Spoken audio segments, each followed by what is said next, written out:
Bismillahirrahmanirrahim. Rabbi yassir wa la tuwassir wa tammin bil khair. Assalamu alaikum students. I am Munirul Haq, your mathematics teacher. Welcome to Success Coaching Academy. आज के इस lesson में हम class 9 का जो chapter number 5 है factorisation, इसको start करेंगे। ये बहुत इंपॉर्टेंट चैप्टर है फैक्टराइजेशन। तो फैक्टराइजेशन स्टार्ट करते हैं। सबसे पहले फैक्टराइजेशन की डेफिनेशन करने से पहले हम देखेंगे कि फैक्टर ऑफ अ नंबर क्या होता है। फैक्टर ऑफ अ नंबर ये क्या होता है, क्योंकि आपको फैक्टर की डेफिनेशन क्लियर होगी तो फिर फैक्टराइजेशन आप समझ सकेंगे। तो फैक्टर ऑफ अ नंबर क्या होता है आपके पास। देखिए मेरे पास फॉर एग्जांपल एक नंबर 6 है।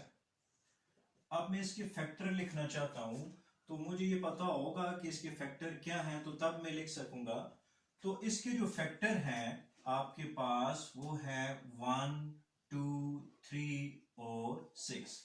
अब क्वेश्चन ये है कि 1, 2, 3 और 6 इसके फैक्टर क्यों हैं। तो अब हम इसकी डेफिनेशन देखते हैं। वो तमाम नंबर्स, ये फैक्टर ऑफ अ नंबर की मैं डेफिनेशन कर रहा हूं, वो तमाम नंबर्स यानी ये वाले नंबर जो गिवन नंबर को पूरा पूरा डिवाइड करें उस नंबर के फैक्टर कहलाते हैं। अब देखिए ये 2 जो है वो 6 को पूरा पूरा डिवाइड करता है। पूरा पूरा डिवाइड करने का मतलब ये है कि आपके पास रिमाइंडर 0 आता है। देखिए आप 2 डिवाइड करें, आप 2 3 आपके पास 6 आ गया और रिमाइंडर आपके पास क्या आ गया 0। ठीक है, जब आप 6 को 2 पे डिवाइड करते हो तो रिमाइंडर 0 आता है। इसी तरह जब आप 6 को 3 पे डिवाइड करते हो, 3 2s are 6, तो फिर भी रिमाइंडर आपके पास 0 आता है। तो ये तमाम नंबर जो हैं वो 6 के फैक्टर हैं। ठीक है, अब इसकी प्रॉपर डेफिनेशन लिख लेते हैं। तो प्रॉपर डेफिनेशन ये होगी a number which divides the given number exactly without leaving remainder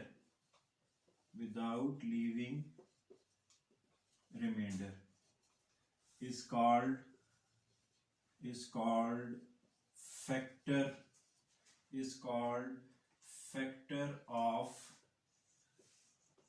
factor of given number।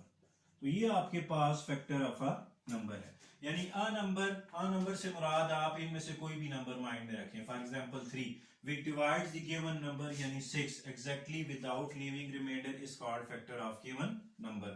एक और एग्जांपल ले लेते हैं। देखिए मेरे पास 8 है। अब 8 के फैक्टर क्या होंगे। 8 का फैक्टर एक 1 होगा, एक 2 होगा, एक 4 होगा और एक 8 खुद होगा। तो ये तमाम नंबर जो हैं वो 8 को पूरा पूरा डिवाइड करते हैं, तो इस वजह से ये 8 के फैक्टर कहलाते हैं। अब एक इंटरेस्टिंग बात आपने याद रखनी है। देखें जब मैं 6 के फैक्टर लिख रहा था तो 1 आया है, जब मैंने 8 के फैक्टर लिखे हैं तो उसमें भी 1 आया है। तो इससे एक रिजल्ट हमें पता चलता है कि 1 is the factor of every number. ये एक बात आपने माइंड में रखनी है। और दूसरी बात आप ये देखें, जब मैं 6 के फैक्टर लिख रहा था तो 6 आपके पास आया, और इसी तरह जब मैं 8 के फैक्टर लिख रहा था तो 8 आया। तो इससे क्या पता चलता है कि every number is factor of it self. तो ये हमारे पास फैक्टर ऑफ अ नंबर की डेफिनेशन थी। ठीक है, अब फैक्टराइजेशन की तरफ जाते हैं। तो इसको मैं हटा देता हूं।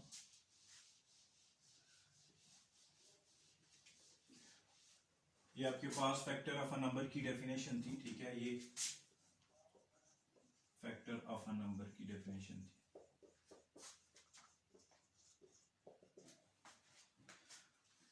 अब देखिए हमने जो स्टार्ट करना है वो फैक्टराइजेशन है। ठीक है, तो फैक्टराइजेशन आपके पास ये है कि आपके पास कोई भी अलजेब्रिक एक्सप्रेशन है उसको आप प्रोडक्ट ऑफ 2 और मोर फैक्टर्स में लिखें। देखें जिस तरह मेरे पास एक नंबर 6 है, तो ये इस 6 को मैं प्रोडक्ट ऑफ 2 फैक्टर्स में लिखता हूं, 2 into 3, तो ये इसकी प्राइम फैक्टराइजेशन कहलाती है। यानी 6 को मैंने प्रोडक्ट ऑफ 2 नंबर्स में लिख दिया है। लेकिन जब हम एक्सप्रेशन की बात करेंगे तो फिर हम डेफिनेशन ये करेंगे। तो फिर हम ये डेफिनेशन करते हैं, the process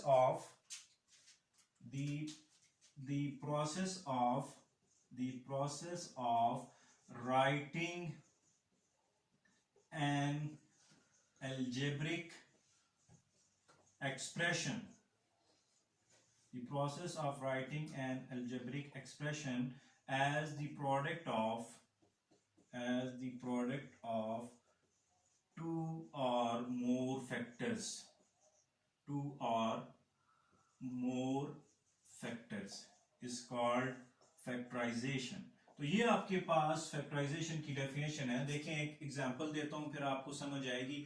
फॉर एग्जांपल मेरे पास एक एक्सप्रेशन है 2x प्लस 4। सबसे पहले तो आपको ये पता होना चाहिए कि अलजेब्रिक एक्सप्रेशन क्या होती है। तो अलजेब्रिक एक्सप्रेशन आपके पास कॉम्बिनेशन ऑफ वेरिएबल और कांस्टेंट होते हैं और किसी भी अलजेब्रिक ऑपरेशन से जुड़े होते हैं। देखें ये आपके पास x वेरिएबल है और 4 कांस्टेंट है और ये अलजेब्रिक ऑपरेशन प्लस से जुड़ा हुआ है। अलजेब्रिक ऑपरेशन आपके पास 4 हैं, ये एक्स्ट्रा बात आप नोट करें, प्लस माइनस मल्टीप्लाई और डिवाइड। तो ये आपके पास एक अलजेब्रिक एक्सप्रेशन है, ठीक है। अगर मैं इक्वल टू का साइन डाल के इधर कोई नंबर लिखूं तो वो एक्सप्रेशन नहीं रहेगी, वो इक्वेशन बन जाएगी, ठीक है।